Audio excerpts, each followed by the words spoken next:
제 339강 제목은 소리. 소리라는 것을 물리학에서는 이걸 파동으로 봅니다. 파동으로 봐가지고 이 파동에는 뭐가 필요한? 매질이라는 게 필요해요. 공기가 없는 곳에는 소리가 들리지 않습니다.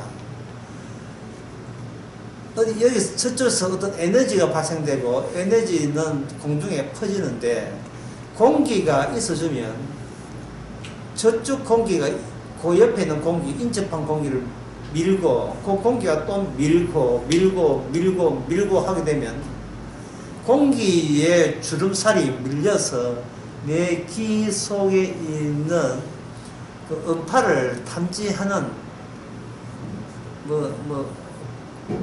고리관이 있거든요. 그걸 하고 기침을 하게 되면 뇌에서 판단해서 우리가 소리라는 것이 누가 나를 부르는구나 라는 것을 안다는 겁니다.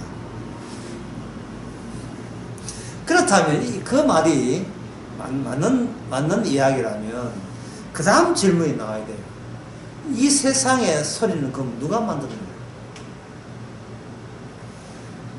사람들은 알 수가 없죠. 소리가 들리는 건 아는데 그 처음 소리가 누가 처음 소리를 냈는지는 듣는 건 아는데 누가 낸 건 모르고 있는 거예요. 그러면 우리가 소리를 듣고 판단하는 것은 어떤 식으로 판단하냐 하면 저 소리가 나한테 이익이 될까 손해가 될까를 판단하는 것으로 이게 그걸로 멈춰버립니다.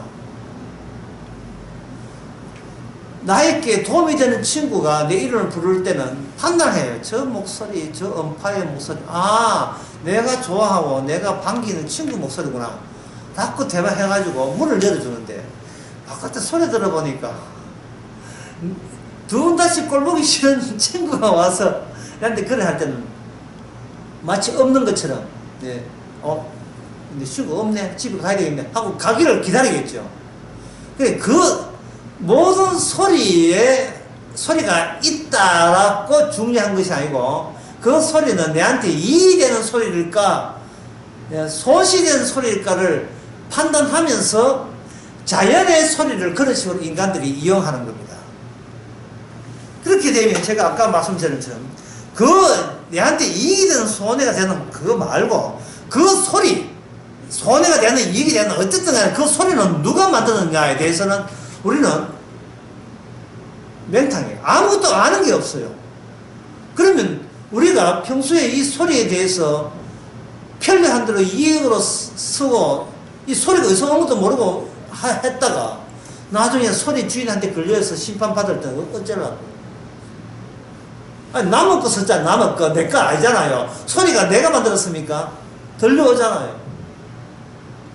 우리는 내게 필요한 소리만 낸 거예요.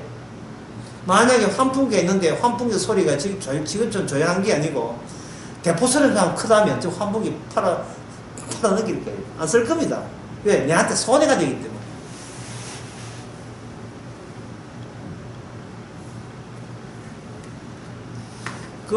귀가 먼 사람들의 귀가 먼 사람들, 그런 사람들의 어떤 모임이라든지 애들한테 있으면 일반 사람들은 그 자리에 가기가 굉장히 힘들어요. 왜냐하면 이야기하는 것이 시끄러워요. 자기들은 그게 안 되기 때문에, 소리가 안 되기 때문에 크게 이야기한다든지 막 손짓 발전해가지고 산만해지거든요. 그러면 그것이 평소에 익숙하지 않은 환경이기 때문에 자기한테 뭐 된다 손해가 되기 때문에 그 자리를 피해버리죠.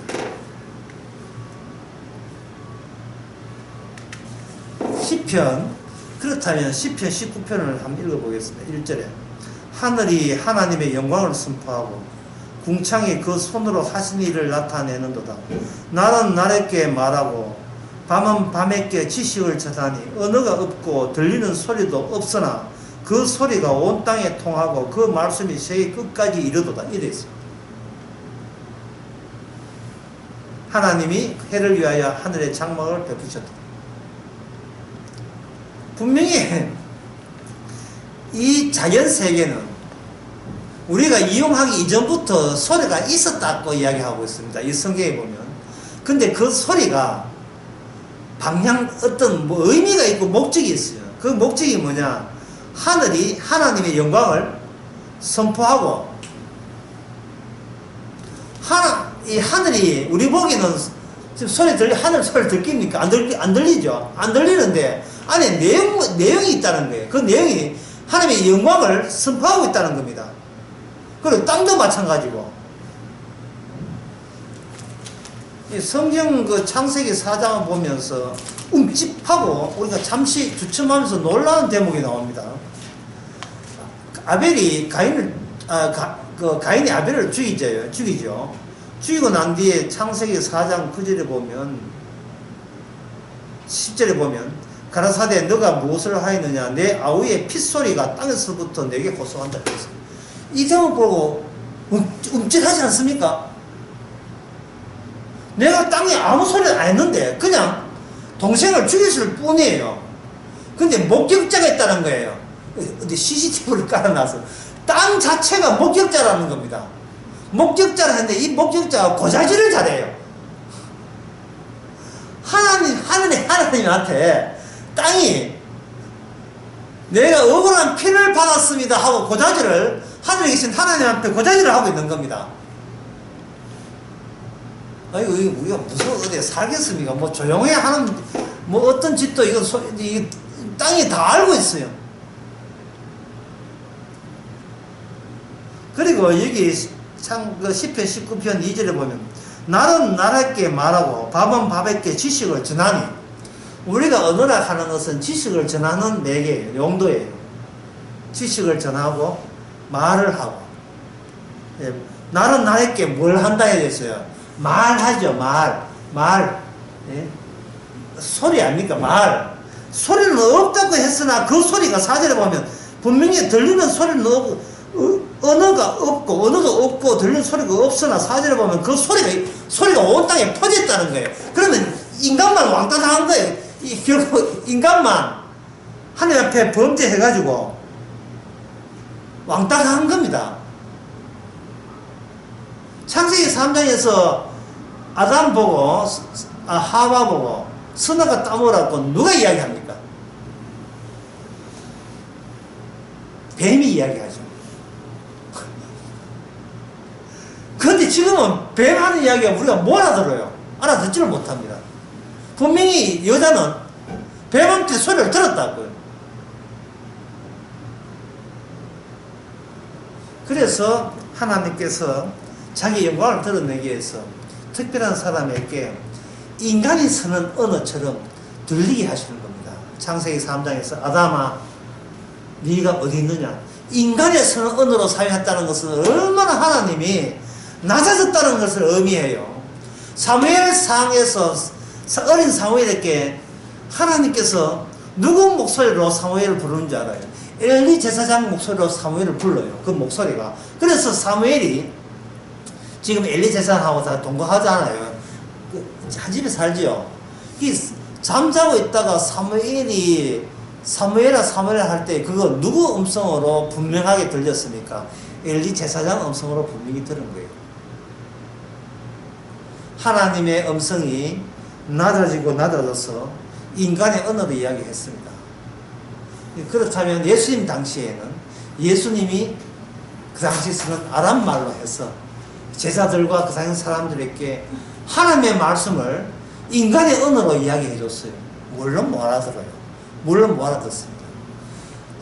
사도행전 28장에 사도 바울은 뭐 헬라어로 또는 히브리어로 그 당시 사람에게 분명히 복음을 전했습니다.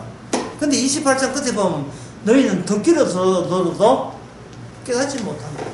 그러니까 이제는 소리가 없어서 못 듣는 게 아니고 소리가 있어서 시끄럽게 이야기를 해도 마음이 완악하게 되면, 마음이 강박하게 되면, 마음속에 악령이 들어있으면 이 복음의 소리가 안 들리게 되어 있어요.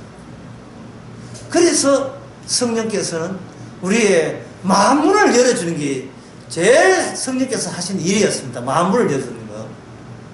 마음을 열어서 사람 듣는 거, 사람 그 짓거리는 말고, 그런 이야기, 뉴스 아나운서 이야기 말고요. 정치꾼들이 하는 이야기 말고, 우리가 필요로 하는 것은 뭐냐? 하나님의 영광과 관련된 말. 그것은 오늘날 성경 말씀을 보면서 우리의 마음의 문이 열렸으니까 성령께서 친히 쓰신 이 성경 내용을 우리 마음속에 성령이 계시니까 성령이 이야기한 것을 성령의 말로서 우리에게 들려지게 하는 거예요. 이 말씀에 대해서 전혀 거부감 없이 믿어지게 하시는 거예요. 주님께서. 이게 바로 옛날 우리가 몰랐던 하늘의 소리고 땅의 소리였습니다. 침묵의 소리. 사이렌 오브 사이언스가 있죠. 침묵의 소리. 우리는 거기에 이제 참여하게 된 거예요. 비록 세상 사람들 뭐 알아들어도 그 말 알아듣는 사람까지 하나의 천국의 같은 가족이고 백성입니다. 죽고 난 뒤에 천국에 살아야 가족이지 뭐 같은 가족 식구라도 뭐 알아들으면 무슨 가족이겠어요. 죽으면 헤어질 사람은 가족이 아니고 영원한 가족. 얼마나 감사한지 모르겠어요.